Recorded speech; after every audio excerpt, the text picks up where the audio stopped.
بسم اللہ الرحمن الرحیم نحمدہ و نصلی علی رسولہ الکریم اما بعد فاعوذ باللہ من الشیطان الرجیم بسم اللہ الرحمن الرحیم۔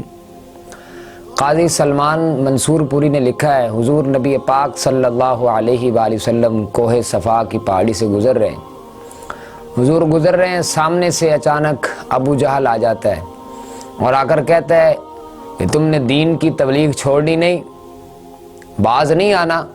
حضور خاموش رہے، اس کی بات کا جواب نہیں دیا۔ وہ کہتا ہے آپ نے دین کی تبلیغ چھوڑی نہیں، آپ نے کوئی جواب نہ دیا، خاموش رہے۔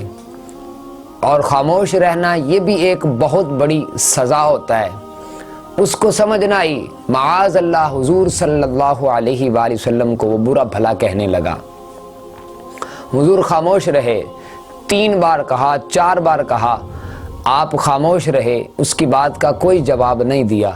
غصے سے لال پیلا ہو کر اس کے ہاتھ میں ڈنڈا تھا، حضور کے سر اقدس پر اس نے ڈنڈا دے مارا۔ السلام علیکم دوستو، روزانہ اسلامک باتیں اور وظائف قرآن و حدیث کی روشنی میں حاصل کرنے کے لیے ہمارا چینل ڈیلی اصلاح لازمی سبسکرائب کیجیے۔ حضور نبی پاک صلی اللہ علیہ وآلہ وسلم نے اپنا ہاتھ سر پر رکھا، اللہ کے حبیب گھر کی طرف تشریف لے گئے، کوئی جواب نہیں دیا۔ عبداللہ بن جدان کی لونڈی دیکھ رہی تھی، وہ پہاڑ سے نیچے اتری۔ ادھر سے حضرت امیر حمزہ حضور کے چچا وہ شکار سے واپس آ رہے ہیں۔ وہ خاتون حضرت امیر حمزہ کے سامنے کھڑی ہو جاتی ہے اور امیر حمزہ سے کہتی ہے کہ اے امیر حمزہ، محمد بن عبداللہ صلی اللہ علیہ وسلم کو ابو جہل اس لیے مارتا ہے کہ اس کا باپ کوئی نہیں، اس کی برادری اس کا ساتھ چھوڑ گئی، کوئی پوچھے گا نہیں، اس لیے مارتا ہے وہ کہ عبداللہ ان پر ظلم اور تشدد کرتا ہے، اس لیے مارتا ہے۔ آپ بڑے دلیر ہیں، شکار سے واپس آ رہے، وہ شکار کر کے آ رہے ہیں، بھتیجے کا کوئی پتہ نہیں۔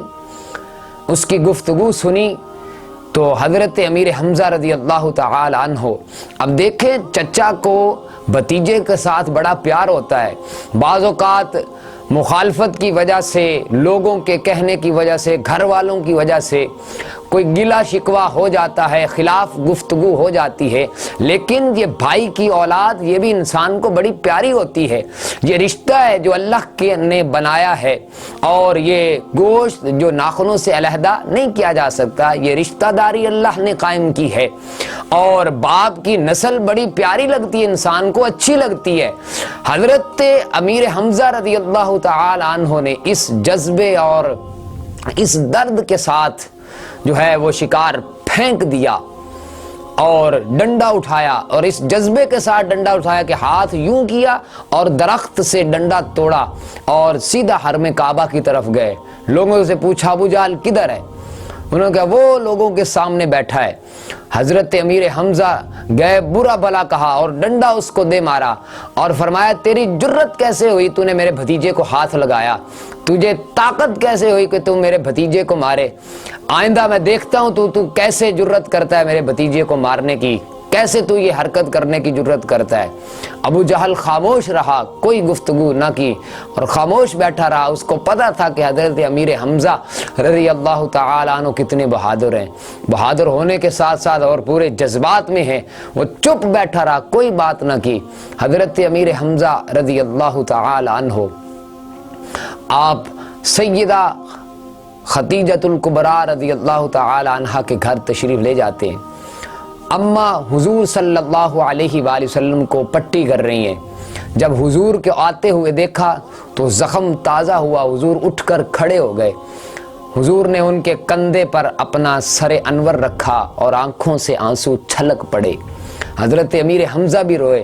حضور کے آنسو صاف کرتے ہوئے فرمایا بھتیجے آپ خوش ہو جائیں، میں بدلہ لے آیا ہوں، میں سخت بدلہ لے کے آیا ہوں، میں نے سر اس کا پھوڑ دیا ہے، آپ راضی ہو جائیں۔ حضور صلی اللہ علیہ وآلہ وسلم نے جب یہ بات سنی، آپ نے سر اٹھایا اور کہا چچا میں ایسے راضی نہیں ہوتا ہوں، بھتیجے پھر کیسے راضی ہوتا ہے؟ فرمایا میرے دین کا کلمہ پڑھ لے، میں اس لیے راضی ہو جاتا ہوں۔ تو کیا جذبات تھے اس وقت حضرت امیر حمزہ رضی اللہ تعالیٰ عنہ کے۔ فرمایا بھتیجے کلمے سے راضی ہوتا ہے؟ فرمایا ہاں کلمے سے راضی ہوتا ہے۔ فرمایا پھر پڑھاؤ کلمہ۔ تو حضور نے کلمہ پڑھایا اور وہ دائرہ اسلام میں داخل ہو گئے۔